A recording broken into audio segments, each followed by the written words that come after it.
দর্শক স্বাগত আপনাদের সকলকে বিটিভি নিউজের সাপ্তাহিক আয়োজন প্রযুক্তি দুনিয়ায়। প্রতি সপ্তাহের মতো আজও আমি মেহনাজ মুন্নি আপনাদের সাথে আছি প্রযুক্তি দুনিয়ার সকল তথ্য নিয়ে।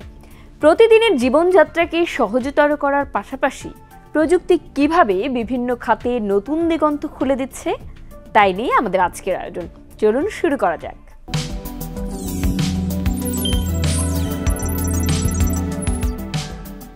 দর্শক, বাংলাদেশে সম্প্রতি যুক্ত হয়েছে একটি নতুন নাম, স্টারলিংক।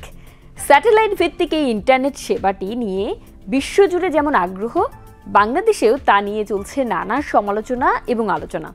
তারই অংশ হিসেবে একজন দর্শক প্রযুক্তি দুনিয়ার ইমেইলে স্টারলিংক সম্পর্কে জানতে চেয়েছেন।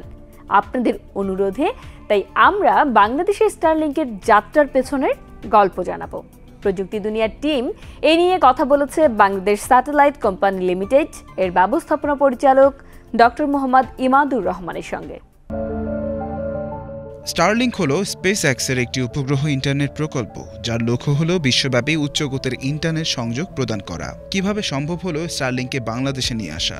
দক্ষিণ এশিয়ায় ভারতের মতো এত বড় বাজার থাকতেও বাংলাদেশকে কেন প্রাধান্য দিল স্টারলিংক? আর এর ভবিষ্যৎ কিভাবে রূপ দেবে দেশের ডিজিটাল কানেক্টিভিটিকে? এসব প্রশ্নের উত্তর আমরা পেয়েছি বাংলাদেশ স্যাটেলাইট কোম্পানি লিমিটেডের প্রধান নির্বাহী কর্মকর্তা ও ব্যবস্থাপনা পরিচালকের কাছে। বাংলাদেশে মনে করেন যে ব্রডব্যান্ড সার্ভিসের জন্য যে সলিউশনগুলো আছে, যেমন আইএসপিরা যে সলিউশনগুলো প্রোভাইড করে, তারপরে অন্যান্য যেসব সার্ভিস প্রোভাইডাররা যে সলিউশনগুলো প্রোভাইড করেন,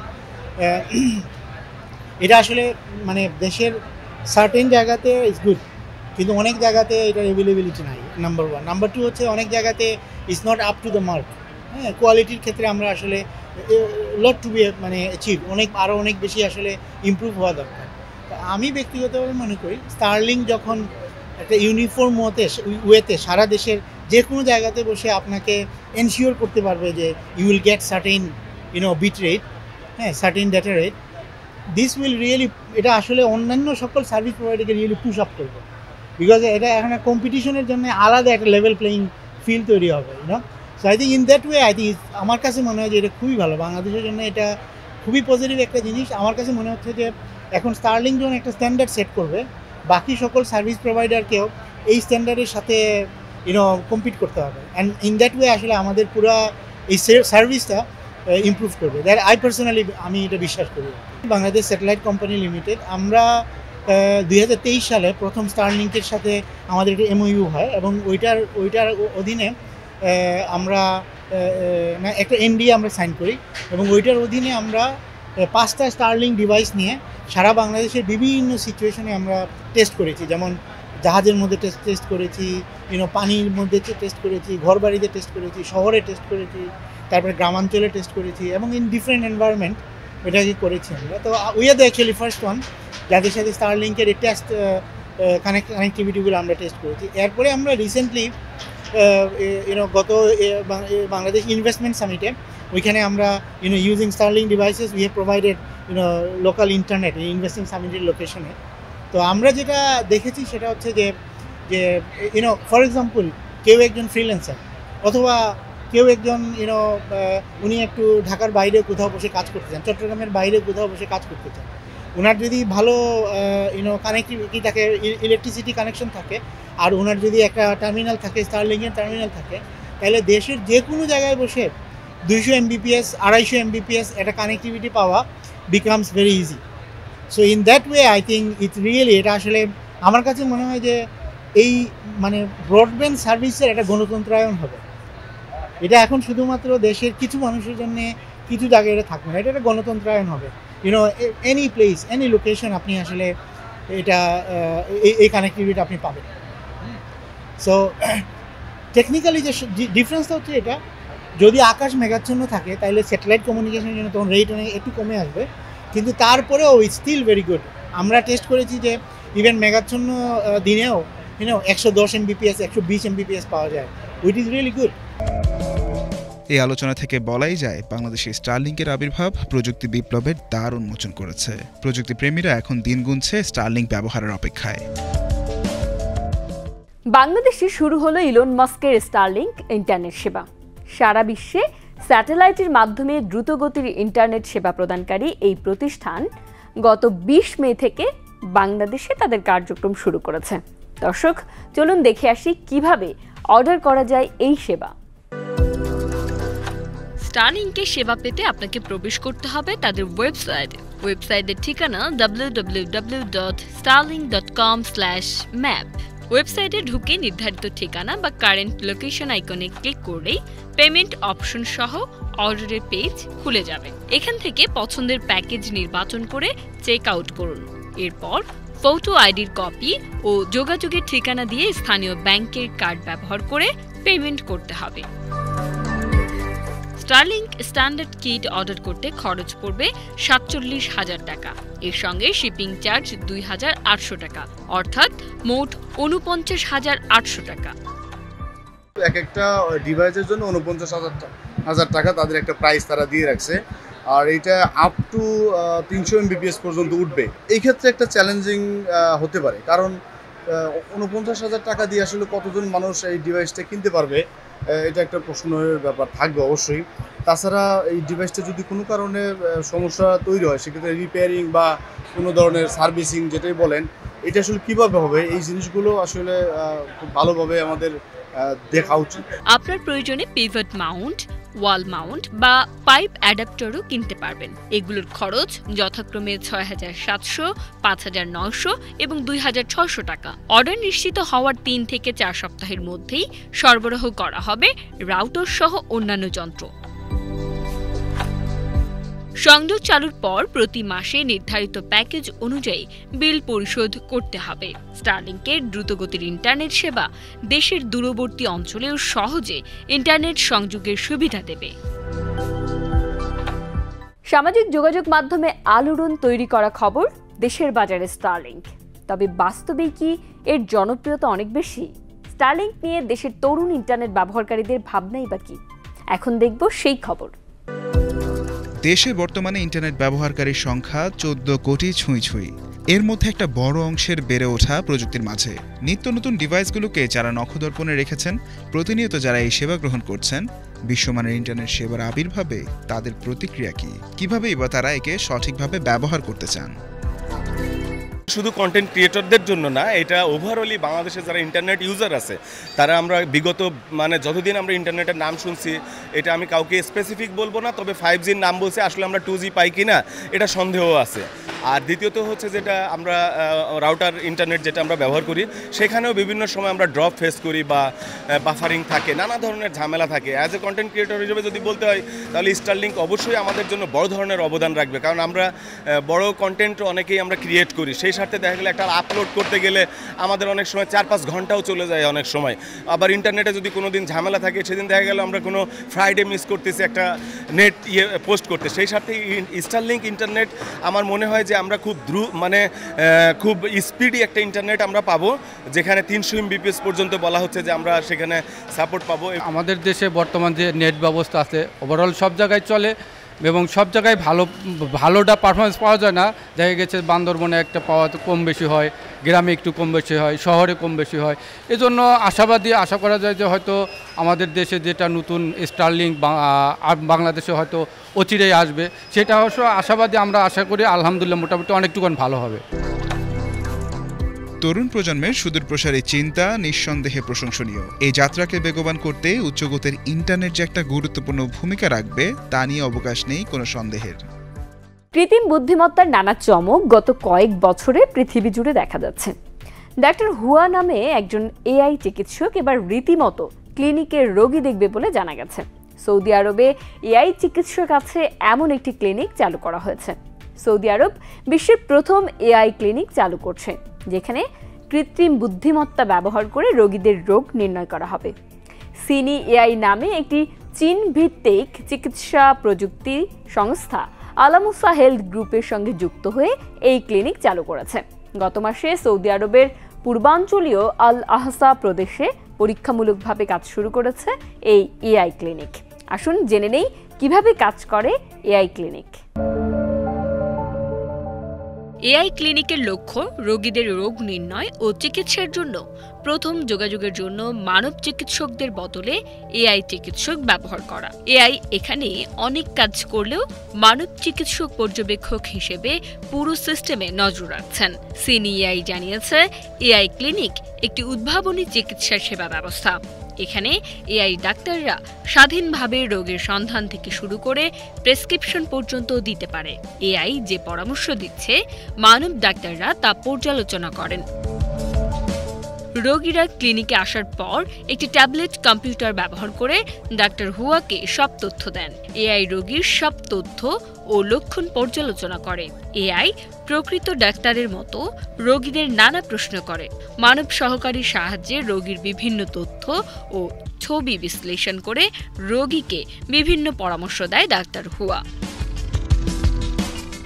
এআই যে চিকিৎসা পরিকল্পনা প্রদান করে তা পরবর্তী সময়ে একজন মানব ডাক্তার পর্যালোচনা করে স্বাক্ষর করেন। মানব ডাক্তাররা এমন জরুরি অবস্থার জন্য এখানে উপস্থিত থাকেন, যা হয়তো এআই করতে পারে না।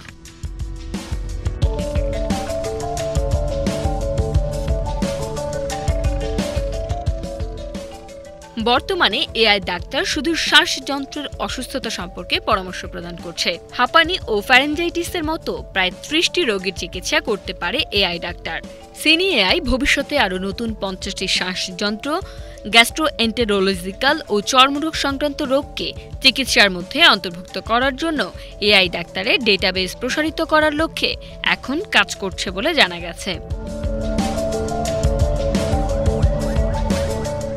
পাইলট প্রোগ্রামের ডায়াগনস্টিক ডেটা 18 মাসের মধ্যে অনুমোদনের জন্য সৌদি কর্তৃপক্ষের কাছে জমা দেয়া হবে।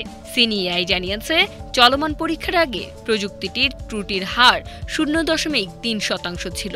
সিনিএআই এর সিইও ঝাং শাওডিয়ান বলেন, অতীতে এআই যা করেছে তা শুধু ডাক্তারদের সহায়তা করার কাজ। এখন আমরা এআইকে সরাসরি রোগীদের রোগ নির্ণয় ও চিকিৎসা করার সুযোগ দিতে কাজ করছি। টেনসেন্ট, হংশান ক্যাপিটাল, জিজিভি ক্যাপিটাল ও চীনের সরকার এআই চিকিৎসকের বিকাশে অর্থায়ন করছে বলে জানা গেছে।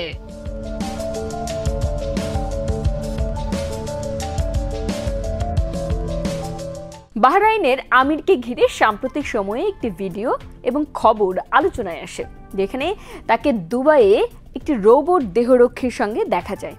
এই রোবটটির নাম টাইটান এবং এটি একটি আধুনিক প্রযুক্তি নির্ভর নিরাপত্তা সহকারী। চলুন দর্শক দেখে আসি কিভাবে রোবট দেহরক্ষী নিরাপত্তা দেয়।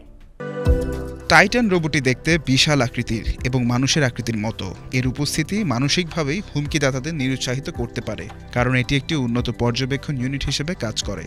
রোবটটিতে উচ্চমানের ক্যামেরা এবং মাইক্রোফোন থাকে, যা চারপাশের পরিস্থিতি পর্যবেক্ষণ করতে পারে এবং সন্দেহজনক কিছু শনাক্ত করলে নিরাপত্তা টিমকে সতর্ক করতে পারে। টাইটানের মধ্যে প্রোগ্রাম করা এআই সফটওয়্যার থাকে, যা মানুষের আচরণ বিশ্লেষণ করে হুমকির পূর্বাভাস দিতে পারে। রোবটটি রিয়েল টাইমে নিরাপত্তা কমান্ড সেন্টারের সঙ্গে সংযুক্ত থাকে, যাতে জরুরি পরিস্থিতিতে দ্রুত প্রতিক্রিয়া জানানো যায়।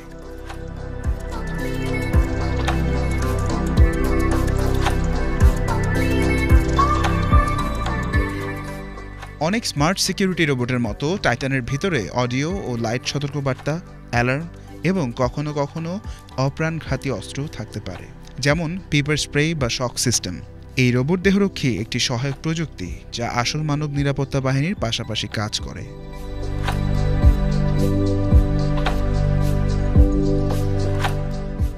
এটি মূলত একটি প্রতিরোধমূলক এবং মানসিক নিরাপত্তা পরিবেশ তৈরি করে। এই ধরনের প্রযুক্তি মূলত ভিআইপি ইভেন্ট, উচ্চ প্রোফাইলের সফর এবং প্রদর্শনীতে ব্যবহার হয়। বাহরাইন আমিরের দুবাই সফরের সময় এটি সম্ভবত একটি প্রচারণামূলক এবং প্রযুক্তি উন্নয়ন বার্তা দেওয়ার অংশ হিসেবেই ব্যবহার হয়েছে।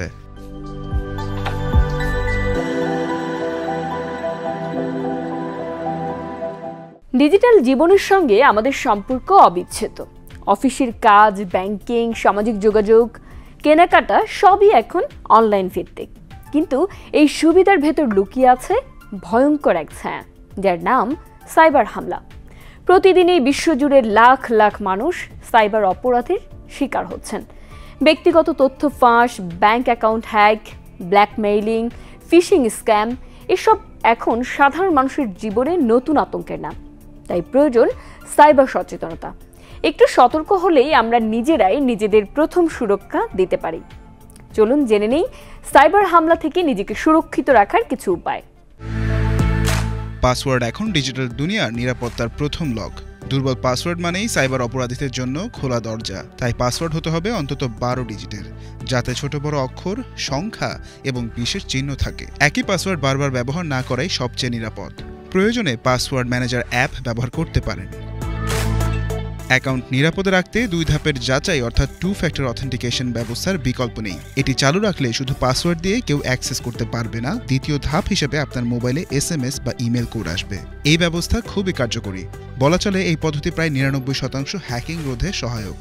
বিভিন্ন সময় ইমেল বা মেসেজে লোভনীয় অফার, পুরস্কার বা জরুরি লিঙ্কের ফাঁদ পাতানো হয়, আর অনেকেই এই ফাঁদে পড়ে নিজেদের ক্ষতি করে বসে, শিকার হয় সাইবার হামলার। তাই কখনোই সন্দেহজনক লিঙ্ক বা অচেনা উৎস থেকে আসা ফাইল ডাউনলোড করবেন না। প্রতিষ্ঠান থেকে SMS বা ইমেল এলে সেটি যাচাই করুন অফিসিয়াল ওয়েবসাইট বা হেল্পলাইন থেকে। পুরনো সফটওয়্যার বা অপারেটিং সিস্টেমে নিরাপত্তার ফাঁক থেকেই যায়, যেগুলো সাইবার অপরাধীরা সহজে ব্যবহার করে। তাই নিয়মিত মোবাইল, কম্পিউটার ও ব্রাউজার আপডেট রাখা অত্যন্ত জরুরি।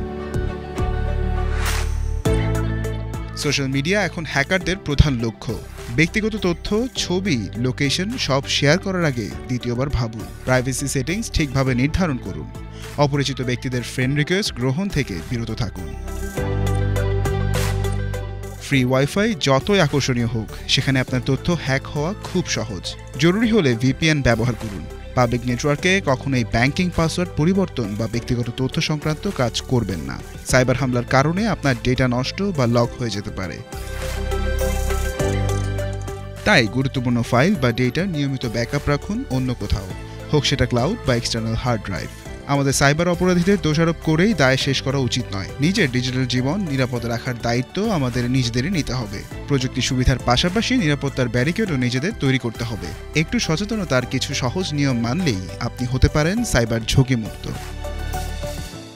দর্শক, চলুন দেখে আসি প্রযুক্তি দুনিয়ার আরও কিছু খবরাখবর।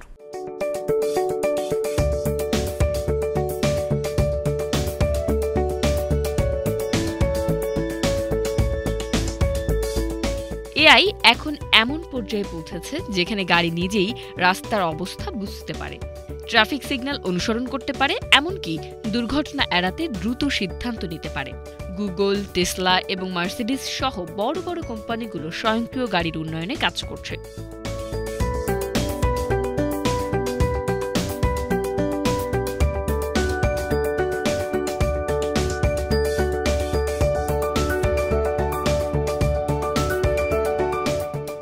রোবোটিক গাড়ি আর শুধু গবেষণাগারের বিষয় নয়, এটি ধীরে ধীরে বাস্তবে রূপ নিচ্ছে। যুক্তরাষ্ট্র, চীন ও ইউরোপের বিভিন্ন শহরে চালকবিহীন ট্যাক্সি পরীক্ষামূলকভাবে চলছে।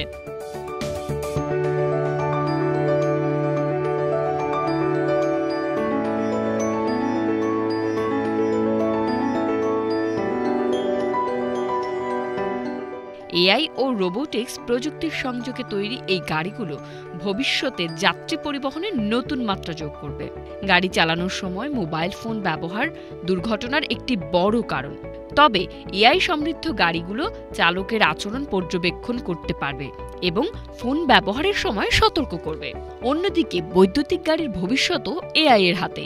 বিশ্লেষকরা বলছেন, এআই চালিত ও বৈদ্যুতিক গাড়ি শুধু আমাদের যাতায়াত সহজ করবে না, বরং এটি পরিবেশ রক্ষায়ও গুরুত্বপূর্ণ ভূমিকা রাখবে। কমবে দূষণ, দুর্ঘটনার হার, একই সাথে ট্রাফিক ব্যবস্থাপনাও হবে আরও উন্নত।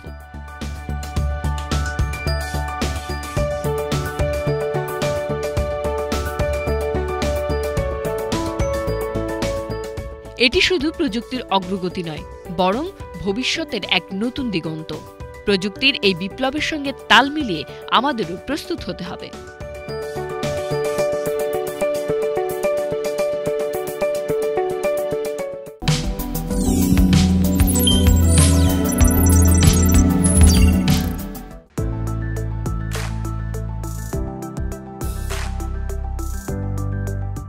গুগল এবার শিশুদের জন্য বিশেষ ফিচারযুক্ত ফিটবিট স্মার্ট ওয়াচ উন্মোচন করেছে, যে 7 বছর বা তার বেশি বয়সীদের জন্য তৈরি করা হয়েছে। শিশুর নিরাপত্তার কথা মাথায় রেখে এতে real time location tracking feature যুক্ত করা হয়েছে, যা অভিভাবকদের জন্য অত্যন্ত কার্যকরী হবে।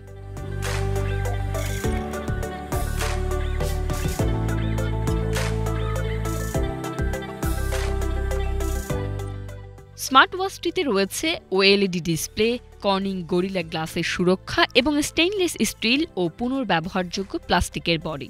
এর ওজন মাত্র 28.3 গ্রাম, যা শিশুদের জন্য ব্যবহার বান্ধব।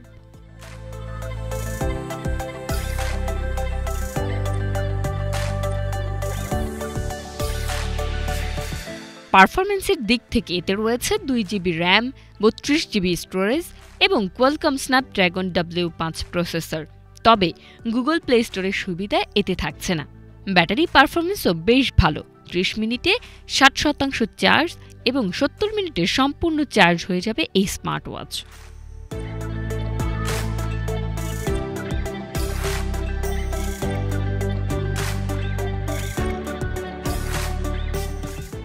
কানেক্টিভিটির জন্য থাকছে LTE, ওয়াইফাই, ব্লুটুথ 5.0, NFC এবং GPS।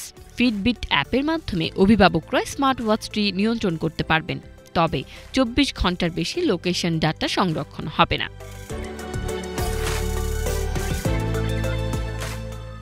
এই স্মার্ট ওয়াচ দিয়ে কল ও মেসেজ করা যাবে, যেখানে 20টি কন্ট্যাক্ট নম্বর সংরক্ষণ করা যাবে। পাশাপাশি এতে 3D গেমস খেলার সুযোগ, ফিজিক্যাল অ্যাক্টিভিটি ট্র্যাকিং ও ফিটনেস গোল সেটিং সুবিধাও রয়েছে।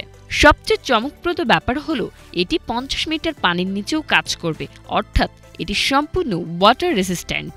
গুগল স্টোর ও অ্যামাজনে এই স্মার্ট ওয়াচ পাওয়া যাবে। শিশুদের জন্য প্রযুক্তির নতুন সংযোজন হিসেবে এটি কতটা কার্যকরী হবে সেটি এখন দেখার বিষয়।